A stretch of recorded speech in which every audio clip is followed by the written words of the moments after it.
Bonjour, donc voici un nouveau exercice pour la préparation du brevet. Celui-là, c'est l'exercice 5 du sujet d'Amérique du Nord de juin 2019. Alors, comme d'habitude, donc cet exercice-là, vous trouvez dans les liens de la vidéo cet exercice. Donc vous cliquez dessus pour le voir en grand. Vous mettez la vidéo en pause et vous essayez de faire cet exercice-là en 8 minutes. Bien évidemment, toujours en essayant d'écrire correctement. C'est-à-dire vous vous appliquez comme si vous allez écrire sur une feuille d'examen. Et voilà, courage. Alors, dans la question 1, on dit qu'on considère l'hexagone ABCDEF, celui-là, de centre O. Donc c'est un hexagone régulier. Pourquoi? Parce que, suivant le codage. Et dans la question 1, on nous dit, parmi les propositions suivantes, recoupez celle qui correspond à l'image du quadrilatère CDEO, celui-là, hein, par la symétrie de centre O. Bon. Alors, il demande aucune justification bien entendu, mais bon, bien évidemment, nous, on va essayer de justifier pour bien comprendre ce qui se passe. Alors, on prend notre figure et on considère le quadrilatère CDE. Alors, le quadrilatère, c'est celui-là, CDEOE. Et on cherche l'image de ce quadrilatère par la symétrie de centre O. Le centre O, il est là, c'est ce point-là. Alors, si je prends ce point-là, l'image du point E par la symétrie de centre O, c'est le point A. L'image du point C par la symétrie de centre O, c'est le point F. L'image de O, c'est le centre, donc c'est lui-même. Et enfin, l'image du point E par la symétrie de centre O, c'est le point B. Donc, au final, on aura ce quadrilatère. Donc, pour répondre, donc ici, l'image du quadrilatère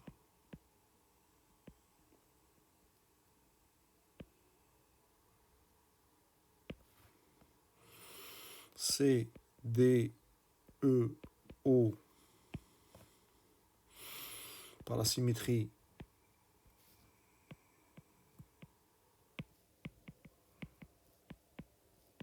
de centre O et le quadrilatère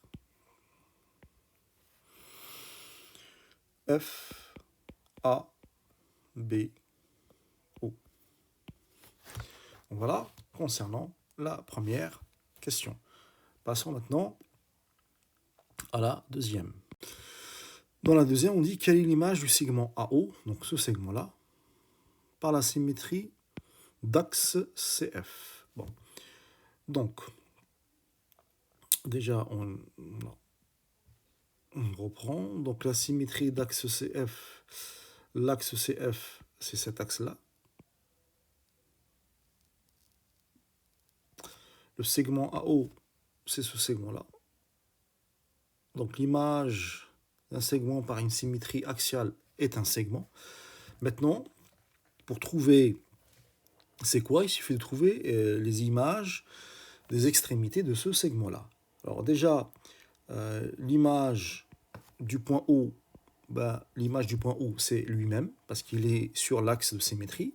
Et l'image du point A, c'est le point E. Donc ça veut dire que OE est l'image de OA.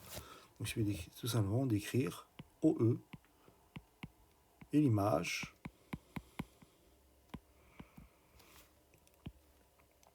du segment OA par la symétrie d'axe CF. Donc voilà, concernant la question 2, passons maintenant à la question 3. Donc dans la question 3, on vous dit qu'on considère la rotation de centre O qui transforme le triangle OAB. Donc le triangle, on va construire OAB, ce triangle-là. On le triangle OCD. Le triangle OCD. Voilà. Donc on me demande quelle est l'image du triangle BOC par cette rotation, l'angle BOC, donc ce triangle-là. Pour répondre correctement à cette question-là, il faut comprendre comment fonctionne une rotation. Alors déjà, une rotation, ici, c'est toujours ce sens-là, le sens positif, c'est-à-dire le sens anti-horaire. Alors, si la rotation transforme le triangle OB, OBA, au triangle ODC, on va essayer de voir quel est plus ou moins l'angle. Donc déjà, le point O reste lui-même, c'est le point invariant qui ne change pas parce que c'est le centre. Alors, le point A, son image, c'est C, et le point B, son image, c'est le point D. Donc on voit bien que pour aller de A à C, on a l'angle droit, l'angle plat. Ensuite, je rajoute 60 degrés.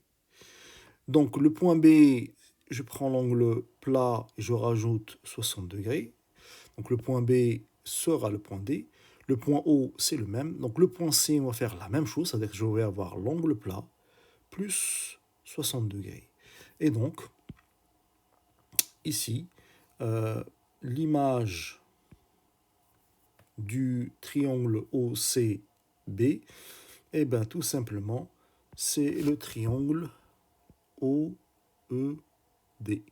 C'est ce triangle-là. On écrit, voilà, l'image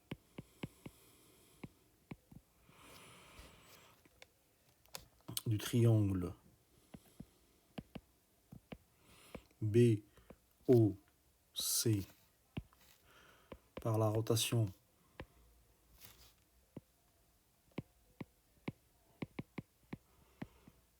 du centre O qui transforme le triangle OAB en le triangle OCD et le triangle DOE. Passons maintenant à la dernière question. Alors, dans cette quatrième question, on me dit quelle est l'image de l'hexagone 14, celui-là, par la translation qui transforme l'hexagone 2 en l'hexagone 12. Alors, une translation, c'est un déplacement. Donc, il suffit de voir comment se déplace cette figure. Alors, ce point-là, puisqu'on me dit qu'il transforme le 2 en 12, ça veut dire que ce point-là est transformé en ce point. Donc, ce point-là, il sera transformé en ce point. Pourquoi? Tout simplement parce qu'on voit bien que pour aller de là, il suffit de traverser cette diagonale-là et rajouter ce côté-là. Donc, on fait exactement la même chose. Donc, ce point-là, la diagonale, et je rajoute ce côté-là. Donc, ce point-là, la même chose, je vais faire la diagonale et je rajoute ce point-là. Donc, je la diagonale et je rajoute ce point-là. Et ainsi de suite. Donc, on voit bien que c'est une diagonale plus ce côté-là. Donc, donc, je prends le 14. Donc, on va faire exactement le même déplacement. Donc, ça veut dire que ce point-là, c'est cette diagonale plus ce côté. Donc, je viens là. Ce point-là, c'est la diagonale plus ce côté-là. Et ce point-là, c'est tac plus ce point-là. Donc, on voit bien que l'hexagone 14, son image, c'est l'hexagone 19, tout simplement. Et on écrit, comme pour le reste, l'image de l'hexagone 14 par la translation qui transforme l'hexagone 2 en l'hexagone 12 et l'hexagone 19. Donc là, il fallait juste comprendre le fonctionnement des différentes transformations. Et voilà concernant cet exercice.